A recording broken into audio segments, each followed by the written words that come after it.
इस कार्यक्रम के प्रायोजक कृषि एवं किसान कल्याण मंत्रालय एवं कृषि सहकारिता एवं किसान कल्याण विभाग।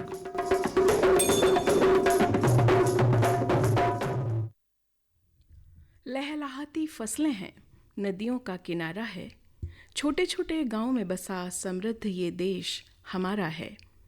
योजनाबद्ध तरीके से कृषि को फलदायी बनाने में निश्चित ही कृषि वैज्ञानिकों का बहुत बड़ा सहारा है। आइए श्रोताओं, स्वागत करते हैं आप सभी का आज के सजीव फोन इन कार्यक्रम हेलो किसान वाणी में, और आप सभी को शिवानी श्रीवास्तव की राम राम। किसान भाइयों बहनों, आज के सजीव फोन इन कार्यक्रम हेलो किसान वाणी में हमारा आज का विषय है ग्रीष्मकालीन गहरी जुताई और भूमि की तैयारी। तो किसान भाइयों बहनों, इस विषय से किसी भी जिज्ञासा या समस्या का हल जानने के लिए, अपने प्रश्नों का जवाब पाने के लिए आप हमें अभी सीधे कॉल कर सकते हैं। कॉल करने के लिए आप हमारे आकाशवाणी केंद्र का नंबर तुरंत लिख लें। नंबर है 8989116346। नंबर एक बार और सुने, 8989116346। या फिर आप हमें आगामी कार्यक्रम से एक दिन पहले हमारे स्टूडियो के व्हाट्सएप नंबर 8602262263 पर अपना प्रश्न भेज सकते हैं। व्हाट्सएप नंबर एक बार और सुनिए, 8602262263। श्रोताओं, आपको बता दें, आज हमारे सजीव फोन इन कार्यक्रम में आपकी समस्याओं का समाधान बताने के लिए, आपके प्रश्नों का जवाब देने के लिए इस समय स्टूडियो में हमारे साथ उपस्थित हैं विषय विशेषज्ञ कृषि विज्ञान केंद्र देलाखारी के वरिष्ठ कृषि वैज्ञानिक डॉक्टर S.K. अहिरवार जी। डॉक्टर साहब, आपका बहुत बहुत स्वागत है हमारे आज के सजीव फोन इन कार्यक्रम हेलो किसान वाणी में, और आप हमारी तरफ से सभी किसान भाइयों की तरफ से स्वीकार कीजिए राम राम। राम राम। डॉक्टर साहब, आपको बहुत बहुत धन्यवाद हम देना चाहेंगे कि आपने आज के कार्यक्रम के लिए एक समसामयिक विषय चुना, क्योंकि जिस तरह से अभी सूरज तप रहा है तो निश्चित तौर पर इस समय खेत की गहरी जुताई कर नुकसानदायक कीड़े मकोड़े, उनके अंडे लार्वा मिट्टी की जुताई के साथ ऊपर आएंगे और नष्ट हो जाएंगे, जिससे अगली फसल को रोगमुक्त किया जा सकता है। साथ ही अगली फसल के लिए हमारे किसान भाई बहन अपने खेत की तैयारी में भी जुट रहे हैं, तो आपके द्वारा दी गई जानकारी निश्चित तौर पर उनके लिए काफ़ी लाभप्रद होगी। डॉक्टर साहब, सबसे पहले तो हम ये पूछना चाहेंगे कि ग्रीष्मकालीन गहरी जुताई क्यों आवश्यक है? सबसे पहले हमारे सभी श्रोताओं को और हमारे सभी किसान भाइयों को मेरी तरफ से राम राम जी। ग्रीष्मकालीन जुताई मतलब गर्मी में जुताई करना बहुत अति आवश्यक है, क्योंकि गर्मी का समय जो होता है उसमें नमी कम होने के कारण जब ज़मीन के अंदर क्रैक होते हैं और हम यदि गहरी जुताई करते हैं तो ढेले प्रॉपर निकलते हैं, और जितने ज़्यादा ढेले निकलेंगे, जितनी गहराई से मिट्टी ऊपर आएगी, उतना ही उसमें ज़्यादा मिट्टी के बीच में गैप जो होता है जी जी वो खुलेगा और पानी का जो अवशोषण है वो प्रॉपर होता है। बरसात का पानी ज़मीन में ज़्यादा बैठता है जी। तो ग्रीष्मकालीन जुताई से 2-3 फायदे हैं। एक तो ज़मीन में, जैसे आपने बताया कि उसमें कीड़े मकोड़े या कोई भी कीड़ों के अंडे या लार्वा है या उसके संखी जो भी होंगे वो ज़मीन में ऊपर आएंगे, और इतना जो गर्मी का तापमान होता है इस समय जो बहुत हीट है उसमें वो नष्ट हो जाते हैं। दूसरी चीज़, गहराई से जब मिट्टी निकलती है और जब बरसात का जब पानी खेत में रुकता है और ज़मीन में ज़्यादा से ज़्यादा बैठेगा तो ज़मीन प्रॉपर रिचार्ज होगी, मिट्टी का कटाव भी कम होता है जी। तो जितना ज़्यादा पानी ज़मीन सोखेगी उतना ज़्यादा ज़मीन रिचार्ज होगी और हमारा वाटर लेवल भी बढ़ेगा और भूमि का कटाव भी बचता है। तो इससे बहुत सारी चीज़ें जुड़ी होती हैं कि गहरी जुताई बहुत ही आवश्यक होती है। यदि हम इसको समय पे कर देते हैं तो और ज़्यादा लाभदायी होती है। जी, तो मैं ये पूछना चाहूँगी अपने सभी किसान भाइयों की तरफ से कि इसका एक समय होता होगा ना सर? जैसे ही हमारी रबी की फसल कटती है जी। तो इसकी जुताई तो तुरंत हो जाना चाहिए, क्योंकि ज़मीन उस समय थोड़ी नमी पकड़ के रखती है। यदि आप नॉर्मल कंडीशन में जुताई कर रहे हैं, जो ट्रेडिशनल आज जुताई हम करते हैं, तो जैसे ही फसल कटती है तुरंत हम कल्टीवेटर से उसको जो भी हमारे फसलों के अवशेष हैं खेत में मिला दें। जी। और गहरी जुताई में थोड़ा सा जब खेत में क्रैक बन जाते हैं तब करना चाहिए जनरली। अगर आप सीधा कल्टीवेटर चला के आप खेत को समतल बनाना चाहते हैं तो फसल कटने के तुरंत बाद आप कर दीजिए। अच्छा। उसमें नमी थोड़ा सा रहेगी जिससे आपके यंत्र प्रॉपर चल सके और ट्रैक्टर पे भी ज़्यादा लोड ना पड़े। और जो अभी अभी का समय चल रहा है, इस समय तो सूरज बहुत तप रहा अभी है। के लिए गहरी जुताई सबसे प्रमुख महत्वपूर्ण समय है। अगर अच्छा। गहरी जुताई जो होती है उसे प्लाऊ के माध्यम से करते हैं, वो ज़्यादा पावर के ट्रैक्टर उसमें लगते हैं, 55 HP के ऊपर का ट्रैक्टर क्योंकि लगेगा। मिट्टी एकदम कड़क हो गई है बिल्कुल। अभी, है ना? जी। मिट्टी कड़क होने के बाद आपका जो ट्रैक्टर है, जब हैवी लोड जब पड़ता है तो उसके लिए थोड़ा HP ज़्यादा हार्स पावर का ट्रैक्टर भी आवश्यक होता है, और आपका प्लाऊ भी जी। प्रॉपर अलग यंत्र है वो उसके लिए, गहरी जुताई के लिए। आजकल जो मोल्ड प्लाऊ भी चल रहे हैं, हाँ, जैसे रिवर्सिबल प्लाऊ भी है। बहुत सारे हमारे किसान भाई जानना चाहते हैं कि यंत्र कौन से हम इस्तेमाल कर सकते हैं इस समय गहरी जुताई के लिए। गहरी जुताई में एक तो आपका प्लाऊ जो ज़्यादा जनरली चल रहा है आजकल, तो एक टेक्निकल प्लाऊ भी आ गए हैं जी। रोटेटरी सिस्टम में जो कल्टीवेशन करता है। और एक होता है जैसे ही आप कल्टीवेशन करते हैं तो एक ही दिशा में अब मेड़ बन रही थी। पहले सिस्टम ये होता था कि अगर जो नॉर्मल प्लाऊ होते थे उसमें दिक्कत आ रही थी। सर हमारे साथ किसान भाई जुड़े हैं। जी। हेलो। हेलो भैया, आपका नाम बताइए। जी, बाकेलाल प्रजापति बोल रहा हूँ, पिपरिया लालू से। अच्छा, राम राम भैया। जी राम राम दीदी। हाँ भैया, क्या जानना चाहेंगे आप? मैं जो पूछ रहा था कि बरसात में टमाटर लगाने हैं मैं। अच्छा, सुन रहे हैं हमारे साथ जो आज हमारे वैज्ञानिक जुड़े हैं वो सुन रहे हैं आपकी बात, तो आगे। मैं ये पूछ रहा था कि अबे हम क्या तैयारी कर सका थे उतना ने। सबसे पहले तो बाकीलाल जी आपको ये ध्यान रखना है कि मिट्टी को अच्छे से उसकी जुताई करें कल्टीवेटर से, और खेत को समतल बना के छोड़ दीजिए। एक जुताई आप कल्टीवेटर लगा के और रोटावेटर चला के प्रॉपर जितने भी अवशेष हैं खेत में मिला के और समतल करके छोड़ देना है। उसके बाद अपना जैसे ही बरसात चालू होती है अपनी नर्सरी तैयार करके, और यदि आप मेड़ सिस्टम से लगाना चाहें तो बंड पहले पानी गिरने के बाद बंड बनाइए, उसके बाद आपका रोपा एक निश्चित दूरी पे लगा के अपने खेती प्रॉपर कर सकते हैं टमाटर की। और कुछ भैया जानना चाहते हैं? हाँ सर, अभी जैसे हमारे किसान भाई ने पूछा कि टमाटर की खेती करना चाहते हैं ना, तो वो तो खैर आपने बताया। हम बात कर रहे थे यंत्रों की। यंत्रों में मुख्य रूप से गहरी जुताई में प्लाऊ ही काम करता है, और प्लाऊ के साथ साथ में ट्रैक्टर भी इम्पोर्टेंट है।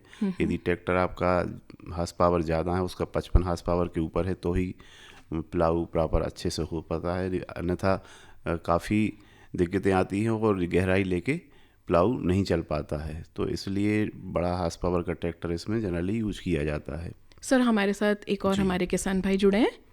जी, कहाँ से बोल रहे हैं आप? नमस्ते मैडम। नमस्ते। मैं एमडी डाना सिंगोड़ी से बोल रहा था, रामस्वरूप हुई थे। हाँ जी, रामस्वरूप जी, आपका स्वागत है। बोलिए, आप क्या पूछना चाहते हैं हमारे सर से? मैं ये जानना चाह रहा था सर से कि अभी जो मिट्टी परीक्षण हो सकता है क्या? मिट्टी परीक्षण मिट्टी परीक्षण करवा सकते हैं? बिल्कुल, अभी बहुत अच्छा समय है। तो मतलब उसकी क्या प्रोसेस रहेगी और कहाँ कहाँ से मिट्टी के नमूने हम ले सकते हैं? बहुत बढ़िया क्वेश्चन है आपका। देखिए उइके जी, आपका सबसे महत्वपूर्ण सवाल इसलिए है क्योंकि आज जो किसान इस पे ध्यान नहीं दे रहे हैं। तो मिट्टी का परीक्षण बहुत ही महत्वपूर्ण अंग है, और मिट्टी परीक्षण तुरंत अभी जो समय है, जैसे ही रबी की फसल कटती है, जैसे गेहूं या चना आपने लगाया होगा, फसल कटने के तुरंत बाद इसका नमूना लिया जाता है। और अच्छा, अभी नहीं ले सकते? अभी बिल्कुल ले सकते हैं। यदि आपने खेत की जुताई नहीं की है तो ले सकते नहीं, हैं। अभी नहीं हुई है, जी अभी नहीं हुई है, इसीलिए पूछा। हाँ बिल्कुल, अब आप ले सकते हैं। जैसे आपका 1 एकड़ का खेत है, उससे 4 से 5 जगह से आप बीच में से भी, हाँ, आप जिगजैग तरीके से उसका सैंपल लिया जाता है। एक लाइन से सीधा सैंपल ना लेके और मेड़ को छोड़ के, किसी पेड़ की छाया को छोड़ के ऐसी मिट्टी कलेक्ट नहीं करना है। बीच में आप 8-10 जगह से मिट्टी कलेक्ट करिए। उसके बाद उसका आधा किलो नमूना तैयार करके आप विभाग में आप दे दीजिए। अपने ब्लॉक ऑफिस में भी आप दे सकते हैं। वहाँ से आपको मिट्टी परीक्षण का एक प्रमाण पत्र प्राप्त होगा। उसी हिसाब से आपको आगे की तैयारी करके फसल में उर्वरक का उपयोग करना है। सर, आपने जो मिट्टी परीक्षण की अभी बात कही है, तो बहुत सारे किसान भाई को देखा है हमने कि वो करवाते नहीं है मिट्टी परीक्षण, और फिर उसके बाद में जब किसी तरीके का नुकसान होता है तो वो ये सोचते हैं कि हमने सब कुछ तो हमारी मिट्टी में दिया, उसके बाद भी हमको फसल उत्पादन सही नहीं मिल रहा है। तो हम बार बार उनको ये बताते हैं हमारे यहाँ से भी कि भाई गर्मी के समय पे सबसे अच्छा समय होता है मिट्टी परीक्षण करवाने का। और आपने जो अभी जानकारी दी है, मेरे ख्याल से जितने भी किसान भाई हमारा ये कार्यक्रम सुन रहे हैं, वो निश्चित तौर पर यदि किसी ने नहीं करवाया है तो अभी समय है हमारे पास, वो करवा सकते हैं। अभी बहुत अच्छा समय है। इसको आप ध्यान से, जो भी किसान सुन रहे हैं, सभी किसान भाइयों से मैं कहना चाहूँगा कि जो किसान अभी नहीं करवाए हैं मिट्टी परीक्षण, तो निश्चित ही उसको अभी नमूना लेके करवा के और अपना जो भी है एक संतुलित मात्रा में उर्वरकों का प्रयोग करें। अन्यथा आज देख रहे हैं कि अनियमित ढंग से जो यूरिया का उपयोग किया जा रहा है, अनियमित ढंग से उर्वरकों का उपयोग करने से आपका खर्च भी बढ़ता है और प्रॉपर उसका लाभ भी नहीं हो पाता है, और आपको जो फ़ायदा होना चाहिए वो नहीं मिल पा रहा है। तो मिट्टी परीक्षण से बहुत सारी आपकी जिज्ञासाएं वो कम हो जाती हैं और आपका खर्च भी बचता है। तो मिट्टी परीक्षण सभी किसानों को करवाना बहुत ही आवश्यक है। जी हाँ, यदि हम बात करते हैं हमारी खेती बाड़ी की, तो कुछ चीज़ें जैसे हम वैज्ञानिक तरीके की भी बात करते हैं, तो निश्चित तौर पर ये जो मिट्टी परीक्षण है वो उन्नत तकनीक के साथ भी तो जुड़ता है ना। बिल्कुल। कि आप भाई यदि मिट्टी परीक्षण करवा रहे हैं जी। तो आपकी मिट्टी में किस चीज़ की कमी है, कोई कौन सी चीज़ ज़्यादा है, तो ये सारी चीज़ें पता चलती है। बिल्कुल। सर, हमारे साथ दूसरे किसान भाई हमारे जुड़ गए हैं। जी हेलो भैया, कहाँ से बोल रहे हैं? जी राम राम जी, शिवानी जी के हमारी राम राम, और विशेषज्ञ महोदय को भी, सुरेश कुमार जी को भी हमारी राम राम जी। राम राम राम भैया, राम। कहाँ से बोल रहे हैं? जी, ग्राम गुरैया से बात कर रहा हूँ जी, तहसील चौरई से विजय शर्मा। ओके, बोलिए भैया, क्या सवाल है आपका? अभी जी हमारे यहाँ धनिया लगा हुआ था, धनिया बस निकलने वाला है जी। इतनी बिल्कुल इतनी जोरों से पड़ रही कि कछु समझ भी नहीं आ रहा क्या करने करके। और ऊपर की पत्तियां सूख रही होंगी आपकी धनिया की? जी जी, वो बिल्कुल परेशान हो गए जी गर्मी में बिल्कुल इतना। तो अब समझ में नहीं आ रहा कि भूमि की तैयारी कैसी करी जाए। अब धनिया भी उत्पन्न अच्छा हो नहीं रहा। बताइए सर। देखिए, अभी जो तापमान है बहुत ज़्यादा है, और धनिया एक ऐसी फसल है कि उसमें पानी तो बहुत ज़्यादा लगता ही है और संवेदनशील भी होती है, क्योंकि तापमान के प्रति जी जी। बहुत संवेदनशील फसल है। इसलिए थोड़ा फसलों का चयन भी हमें सीजन के हिसाब से करना चाहिए। दूसरी चीज़, अगर मिट्टी में संतुलित मात्रा में उर्वरकों का प्रयोग नहीं है या उसमें कार्बन की मात्रा नहीं है, तो प्रॉपर जड़ों का जो जुड़ाव है मिट्टी से नहीं हो पाने के कारण भी ये समस्याएं आती हैं। पानी आप देते रहें, यदि मिट्टी में कार्बनिक पदार्थों का संचय अच्छा नहीं है तो ये समस्याएं एक नॉर्मल है। कोई भी फसल में ये एक साधारण लक्षण दिखाई देने लगते हैं। और टेम्परेचर का भी बहुत ज़्यादा, तापमान का भी बहुत असर है इस समय पे। तो आप जी, बाहर निकलने की इच्छा नहीं हो रही जी बिल्कुल। हाँ, तो भैया अब आप देखिए ना कि आपको बाहर निकलने की इच्छा नहीं हो रही है, और हमारे खेत में छोटे छोटे पौधे लगे हैं, तो पत्तियां तो सूखेंगी अभी। लेकिन फिर भी सर, मैं एक बात जानना चाहूँगी कि अभी हम बाजार गए थे तो धनिया तो अच्छा आ रहा है भैया, हरा हरा धनिया आ रहा है अभी तो। तो जी बगल वाले खेत पे काम चला लिया है, पर अब पानी अपने पास है नहीं उतना। तो अभी क्या करना अच्छा। चाहते हैं? आगे लगाना चाहते हैं कि उसको बखरनी करके भूमि तैयारी करना चाह रहे हैं? बखरना है तो उसको फिर भूमि की तैयारी कैसे करी जाए? अभी आप उसमें पानी देना बंद कर दीजिए। जितनी आपकी धनिया है उसको निकाल लीजिए और पानी बंद करके उसको प्रॉपर कल्टीवेशन में लेके आइए, और अगली फसल जैसे ही आपका सीजन आएगा तो अगली फसल का आप चयन करिए। और अभी से लेकिन भूमि की तैयारी करना बहुत आवश्यक है। अगर पानी गिर जाता है तो फिर आप बहुत लेट हो जाएंगे। और यदि इस समय पे यदि आप कर देते हैं एक कल्टीवेशन कम से कम और भूमि की समतल बना के छोड़ देते हैं, तो आगे आपको समस्याएं कम आएंगी। और भैया वो जो सूखी पत्तियां हैं वो निकाल दीजिए, और धनिया अच्छा खासा महंगा बिक रहा है अभी बाज़ार में, बिल्कुल। तो आप ले जा लीजिए बाज़ार में, अच्छी आपको आय हो जाएगी उससे। सर अभी हम बात कर रहे थे जैसे हमारे किसान भाइयों के पहले कि यंत्र हम कौन से इस्तेमाल करें। हम एक चीज़ और जानना चाहेंगे कि भूमि की तैयारी फसलवार जो हम लेंगे वो किस प्रकार हम कर सकते हैं। गर्मी की जुताई जो है, सबसे पहले तो हमें फसलों का ध्यान रख के हमें इसकी जुताई करना चाहिए। और गहरी जुताई का तो कॉमन सभी के लिए फसलों के लिए समान होता है जी। और हर एक फसल के लिए अगर हम बात करें गहरी जुताई की, तो उसमें कोई ज़्यादा विशेष अंतर नहीं आता है, क्योंकि गहरी जुताई तो एक प्लाऊ के माध्यम से होती है। देखो 3 प्रकार से है मैडम इसमें। जी। अगर मान लीजिए गर्मी में आप खेत में नॉर्मल एक कन्वेंशनल टिलेज करना चाह रहे हैं परंपरागत विधि से, तो उसमें आप कल्टीवेटर के माध्यम से और रोटावेटर के माध्यम से भूमि की तैयारी कर सकते हैं। सर थोड़ी देर हम विराम दें इसको, हमारे दूसरे किसान भाई जुड़ गए। हेलो, हाँ जी भैया बोलिए। जी मैडम नमस्ते। नमस्ते, नाम बताइए भैया आपका। गिरिजन सनोडिया बीजावाड़ा से। अच्छा भैया बोलिए, क्या प्रश्न था आपका। हम ये और हम नए नए किसान हैं जी। हम चाह रहे ये जो ग्रीष्मकालीन तैयारी कैसे करें। अच्छा, जैसे जुताई कितनी करना है, कितने बार करना है। अगली फसल क्या लेना चाह रहे हैं आप। हम थोड़ा सा अलग अलग है, 10-12 एकड़ जमीन है, तो हम सोयाबीन की है, कुछ धान की है, कुछ मक्के की है। अच्छा अच्छा जी। हम ऐसा थोड़ा सा वैरायटी अलग अलग करके वो कर रहे हैं। हाँ हाँ बताइए ठीक सर है। इनको। अभी आपने कौन सी फसल ली थी इस सीजन में। अभी तो हमने गेहूं लिए थे महोदय जी, और कुछ जगह में अभी हमने मूंग भी लगाए हैं।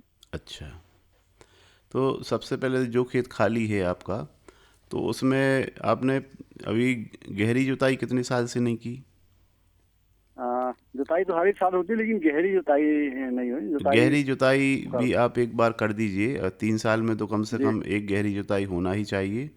और प्लाऊ वाला। हाँ, प्लाऊ के माध्यम से हर साल कम से कम 2-2, 3-3 एकड़ आप गहरी जुताई करते जाइए। एक साथ अगर पॉसिबल नहीं है तो 3 एकड़ 2 एकड़ में ऐसा आप करके, और हर साल उसको कल्टीवेशन में लेके और गहरी जुताई कर दीजिए। उसके बाद आपकी ज़मीन के अंदर पानी का सही तरीके से जमाव भी होगा, और फिर आगे जो सीजन आप कोई भी फसल लेना चाहते हैं प्रॉपर भूमि की तैयारी भी हो जाएगी, और फसल की उत्पादकता भी आपकी निश्चित ही बढ़ेगी। जी जी जी। और भैया जैसा कि आप बोल रहे हैं कि आप अलग अलग फसल लेना चाह रहे हैं, है ना, तो आप हमारे जो विषय विशेषज्ञ हैं इनसे और जानकारी लेकर के आप अलग अलग जो फसल लेना चाह रहे हैं उसके बारे में भी जानकारी ले सकते हैं, क्योंकि आप ये भी कह रहे हैं कि आप नए नए किसान हैं। हाँ, इसलिए तो उनका यार किसान वाणी से ही जानकारी ले लेते हैं। और नई मतलब हम पिछले साल में पूरी में मकई की खेती करे थे। अच्छा, तो मैं इस बार चाह रहा हूँ कि कुछ जगह में धान लगाए जहाँ कुछ झील वाली जमीन होती है। बिल्कुल। तो आपके वहाँ पे पानी का पर्याप्त व्यवस्था है। थोड़ा जमाव। हाँ, पानी की पर्याप्त व्यवस्था है। हाँ, तो फिर आप तो धान ले सकते हैं ना सर। फसलों का आपको चयन करना जरूरी है। और आप जो मक्का लगाते हैं, पूरा क्षेत्र जो कवर करते हैं, वो आपके उत्पादकता में बहुत ज़्यादा असर डालता है और रिस्क भी बहुत ज़्यादा होती है।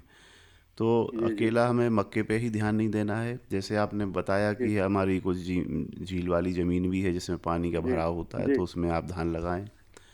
ऊंचा वाला जो क्षेत्र है उसमें आप ऐसी फसलों का चयन करें जैसे तुअर है, और जो मध्यम वाली भूमि है उसमें सोयाबीन है, आपका मूंग है। ऐसी फसलों को आप स्थान दें। तो सभी फसलों को आपको स्थान देना है और सभी फसलों को लगा के अतिरिक्त लाभ कमा सकते हैं। जी जी जी जी, है ना। और जैसा कि आपने अभी बताया सर कि अलग अलग जो हम फसल ले रहे हैं, तो उसके लिए हमें किस तरीके से तैयारी करना चाहिए मिट्टी की। मिट्टी की तैयारी के लिए जैसे हमने अभी बताया कि 2-3 प्रकार से होती है। एक तो आपका कन्वेंशनल टिलेज होता है। कन्वेंशनल टिलेज में किसान जो जनरली अभी कर रहा है कि आप फसल कटने के बाद सीधा कल्टीवेशन मारता है, और कल्टीवेशन करके उसको क्रॉस में 1-2 बखन्नी और करता है। जी। दूसरी चीज़, अब नए कॉन्सेप्ट और भी आ गए हैं कि किसान को अभी जो भूमि की तैयारी करता है कि 3 से 4-5 बार बखन्नी कर रहा है तो उससे उसकी जो लागत बढ़ती है अच्छा। वो किसान के लिए काफ़ी दुखदाई है। अभी इतना लागत हो जाती है क्योंकि डीजल पेट्रोल बहुत महंगा है, तो उसके कारण से हमें इतनी जुताइयों की आवश्यकता नहीं है।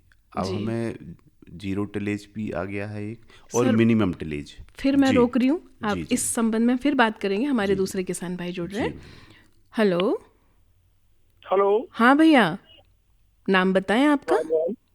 राम राम मैडम। पहले तो राम राम भैया। शरद जी को भी मेरा राम राम। राम राम भैया, राम राम। नाम बताएं भैया सबसे पहले अपना। मेरा जी जी जी मैं सब मैडम न्यूटन चिकली नंबर 11 से देवी शंकर गुप्ता बात कर रहा था। अच्छा, आप तो हमारे नियमित श्रोता भी हैं। नियमित श्रोता है, बिल्कुल। जी गुप्ता जी। स्वागत है आपका तो हमारे कार्यक्रम में। जी मैं मतलब ये इससे किसान हेलो किसानवाड़ी से काफी फायदा हुआ है, जी तो इसलिए आपसे सलाह मशवरा लेना पड़ता है सर।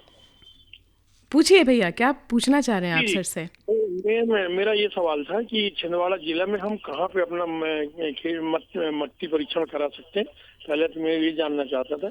और दूसरा सवाल मेरा ये था कि 4-5 साल हो गए मेरे यहाँ नींबू का लगा हुआ है झाड़, तो उसमें फूल नहीं आ पा रहे हैं, तो क्या वजह है? देखिए, इसमें बहुत सारे कारण होते हैं। यदि फूल नहीं आता है तो काफ़ी मात्रा में इसमें देखती है, एक तो फर्टिलिटी जो उर्वरकता है मिट्टी की, उसका भी हमें थोड़ा सा जांच करवाना आवश्यक है। कार्बन नाइट्रोजन का रेशियो भी एक इशू होता है। अगर कार्बन नाइट्रोजन का संतुलन प्रॉपर नहीं है मिट्टी में, तब भी ये समस्या आती है। यदि फ्लावरिंग के समय पे नमी कम है और आपने उसमें प्रॉपर प्रबंधन नहीं किया, तब भी फूलों की संख्या कम हो जाती है। कुछ ना कुछ यदि जड़ों में कोई यदि रोग का विषाणु भी है, तब भी ये प्रभावित होता है, प्रॉपर उसकी ग्रोथ नहीं होती। और भी कई ऐसे फैक्टर हैं, उसके कई कारण हैं। तो एक बार उस पर एक सैंपल आप ले आके कृषि विज्ञान केंद्र में आप बता सकते हैं, और विस्तृत चर्चा उसमें आपको बता के और प्रॉपर उसका आपकी समाधान हो सकता है। दूसरी चीज़, आपने मिट्टी परीक्षण की बात कही, तो मिट्टी परीक्षण आपका एक तो छिंदवाड़ा में ही हमारा एक एसडीओ ऑफिस है, अनुविभागीय कृषि अधिकारी। अनुसंधान केंद्र चंदन हाँ, गांव भी है। इसमें भी है। और आपका मेन मिट्टी परीक्षण का अपना जो प्रयोगशाला, ये मानसरोवर कॉम्प्लेक्स के हाँ, पीछे बस है। स्टैंड के आप पास वहाँ पे कर सकते हैं, वहाँ संपर्क करके अपना सैंपल लेके आ जाए अभी, और वहाँ दे के अपना पूरा डिटेल उसमें लिखिए, खेत का नाम, आपका नाम लिख दीजिए उसमें, और आधा किलो आपका सैंपल होके ला के आप इसमें दे दीजिए, तो आपका मिट्टी परीक्षण छिंदवाड़ा आसानी से हो जाएगा। बहुत बहुत धन्यवाद सर, बहुत बहुत धन्यवाद जी। कई बार सर क्या होता है, जैसे एक फसल हो गई हमारी, उसके बाद में उसकी जो डंडियाँ बच जाती है, जिसको हम नरवई बोलते हैं। जी। अभी कुछ दिन पहले मैं सिवनी से आ रही थी वापस, जी, तो मैंने देखा कि बहुत सारी जगहों पे हम इतने बार अपने किसानों को बताते हैं कि भाई नरवई नहीं जलाना है, पराली नहीं जलाना है, उसके बाद भी वो जलाते हैं। हमने सोचा क्यों ना पूछा जाए किसान भाई से।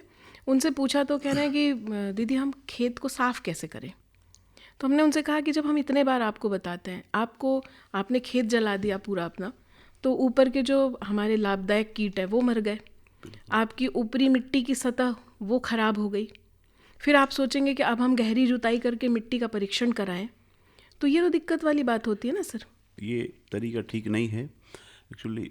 जितना भी आपका जो नरवाई है या आपके फसलों के अवशेष हैं, इनका प्रबंधन आपको जुताई के माध्यम से रोटावेटर चला के खेत में ही मिला के इसको करना है। किसी भी किसान भाई को खेत में आग नहीं लगाना है, ये बहुत ही महत्वपूर्ण चीज़ है। और इस पर अब शासन प्रशासन भी बहुत सख्त है। यदि आप नरवाई जलाते हैं और इस पर आप कार्रवाई भी हो सकती है, और इस पर आपको दंड भी प्रावधान रखा गया है। तो ये आपके हित के लिए ही है, कोई ऐसा नहीं है कि किसी को उससे नुकसान फ़ायदा, लेकिन किसान को इससे बहुत नुकसान हो रहा है। फिर रोक रही हूँ सर मैं आपको, जी। हमारे दूसरे किसान भाई जुड़ गए। हेलो हेलो, हाँ भैया बोलिए।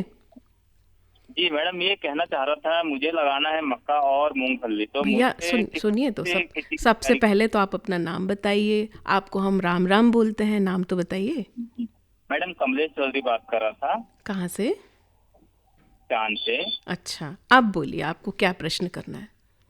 जी, मुझे ये करना है कि मुझे मकई की फसल लगाना है और मूंगफली की, तो मुझे तैयारी किस टाइप से करना चाहिए फिर? अभी आपने जी अभी आपने कुछ लगाया है, कल्टीवेशन किया है नहीं सर, अभी? अभी कुछ नहीं लगाया, बस अब मैं तैयारी में लगा हुआ हूँ। चलिए, तो सबसे पहले तो आप गहरी जुताई कितने साल से नहीं की आपने अभी अपने खेत की? सर प्लाऊ लगवाया हूँ मैंने अभी फिलहाल। अभी इस साल?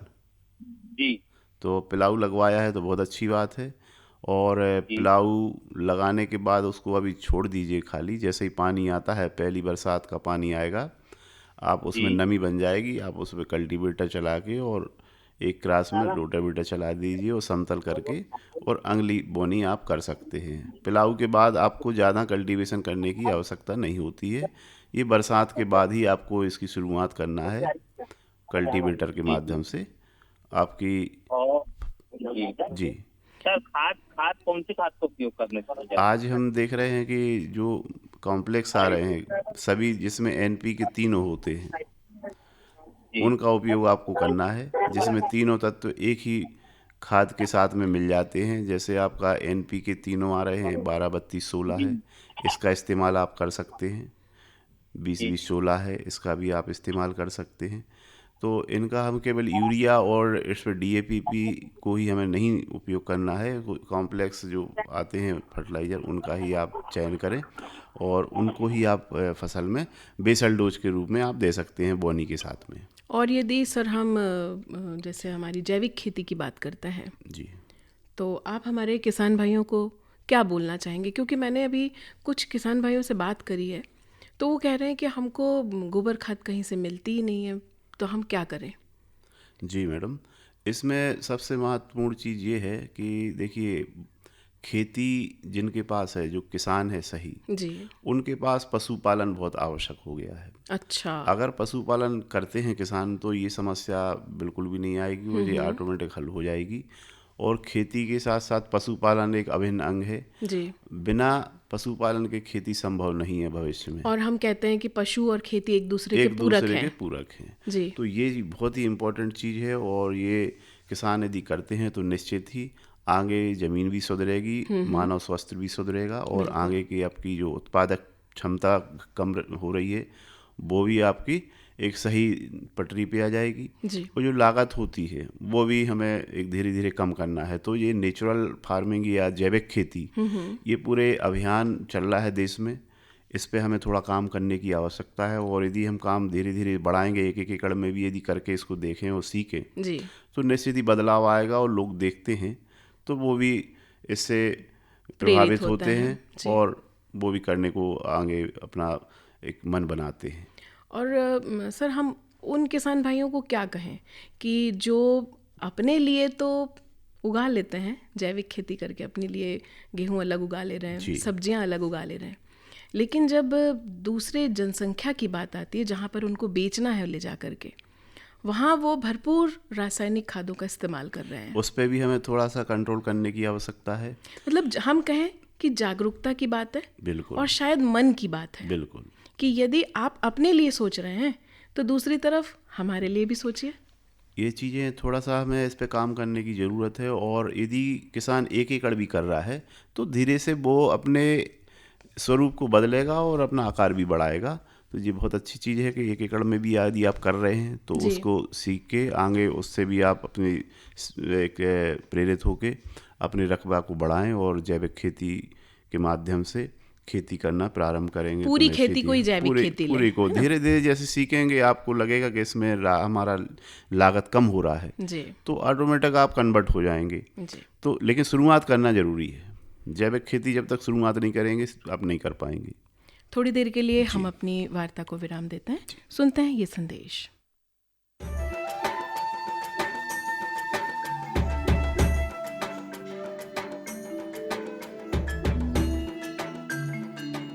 मैंने 2015-16 से ऑयल पाम की खेती की है और इससे पर्यावरण को कुछ नुकसान है नहीं। और इनका जो पेड़ पौधा होता है इनसे हम मल्चिंग भी यूज करते हैं और इनका यूज से हम काफ़ी सारा ज़मीन में नमी लेते हैं। और इनके अंदर इंटरक्रॉप जो है, जो कपास वगैरह लगाते हैं तो हम डबल गुण आय लेते हैं।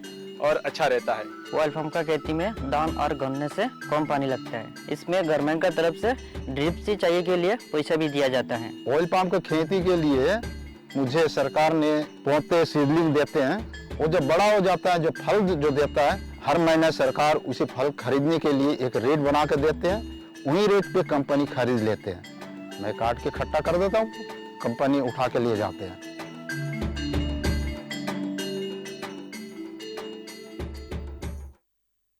संदेश के बाद हम फिर से जुड़ेंगे हमारे विषय विशेषज्ञ डॉक्टर S.K. अहिरवार जी के साथ में।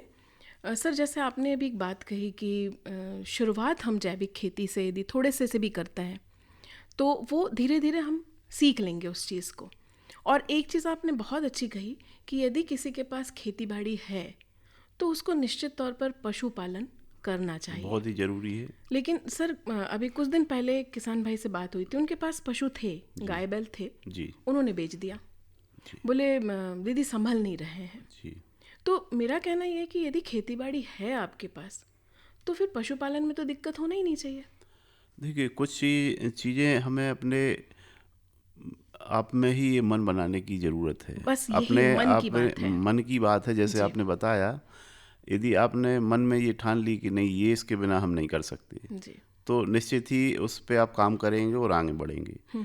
यदि आपने प्लानिंग नहीं की और आप परंपरागत तरीके से खेती कर रहे हैं तो कोई बदलाव आता नहीं है जनरली। तो हमें थोड़ा सा बदलाव लाने के लिए खेती में विभिन्न तकनीकियों के साथ चलना पड़ेगा, नए आयामों के साथ लेके खेती को करना पड़ेगा। बहुत सारी तकनीकी आ गई हैं अब, उसमें कई प्रकार की बदलाव हो गए हैं खेती में। पहले की अपेक्षा आज की स्थिति देखें तो उत्पादन तो बहुत हो रहा है किसान का, लेकिन लागत कई गुना बढ़ रही। तो उस पर भी हमें थोड़ा ध्यान देना है कि केवल लागत, उत्पादन को ही नहीं देखना, लागत को भी हमें देख के चलना है। और लागत हम बढ़ा इसलिए रहे हैं क्योंकि परंपरागत पूरा जो हम पहला कन्वेंशनल टिलेज खेती कर रहे हैं जी।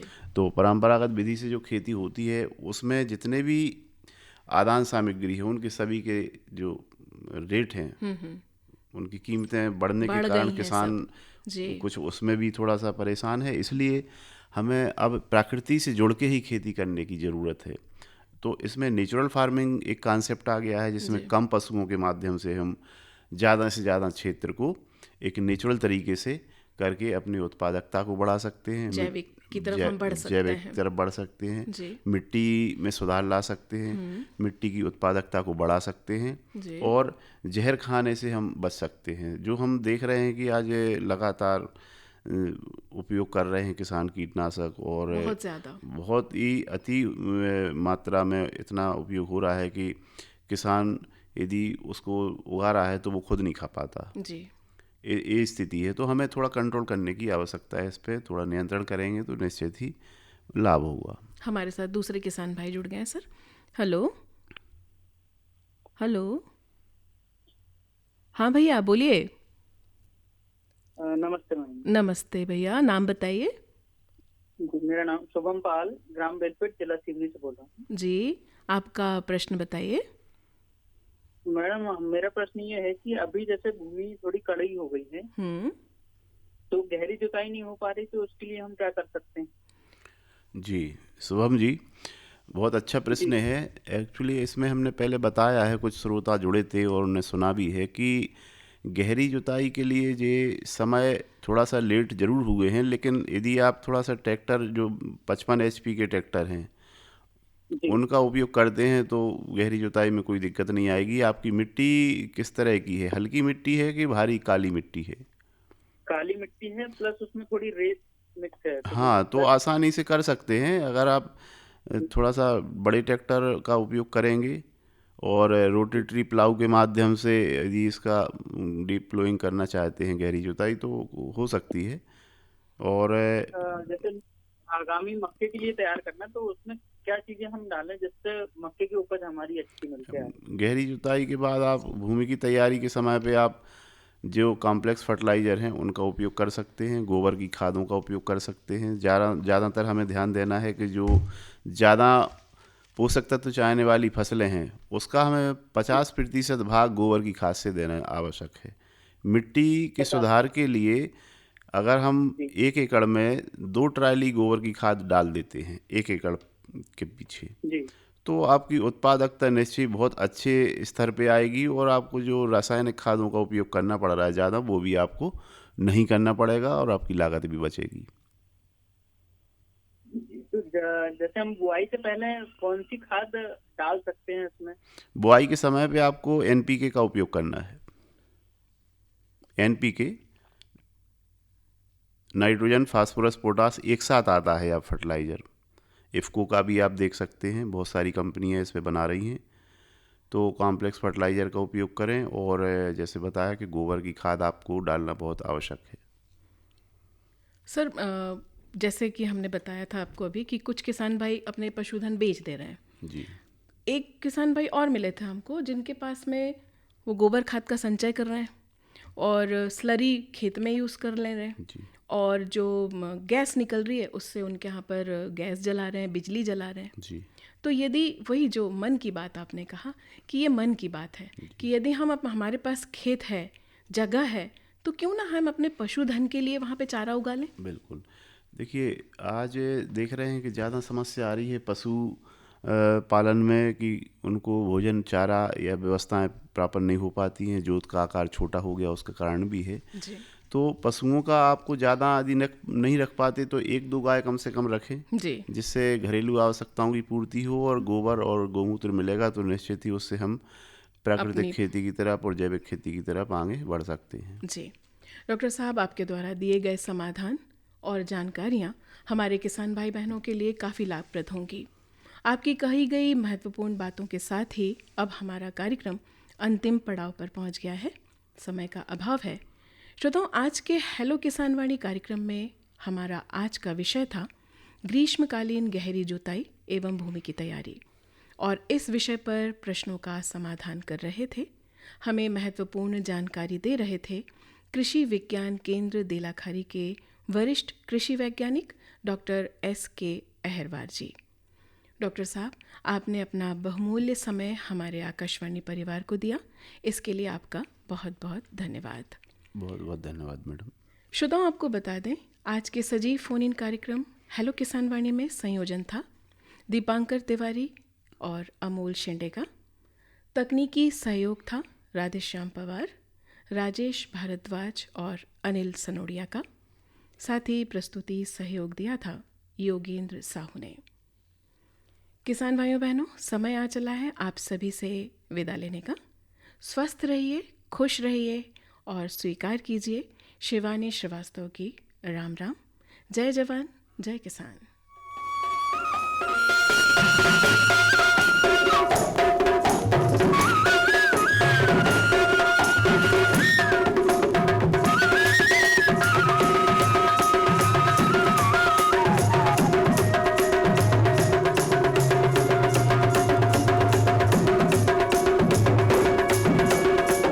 इस कार्यक्रम के प्रायोजक कृषि एवं किसान कल्याण मंत्रालय एवं कृषि सहकारिता एवं किसान कल्याण विभाग।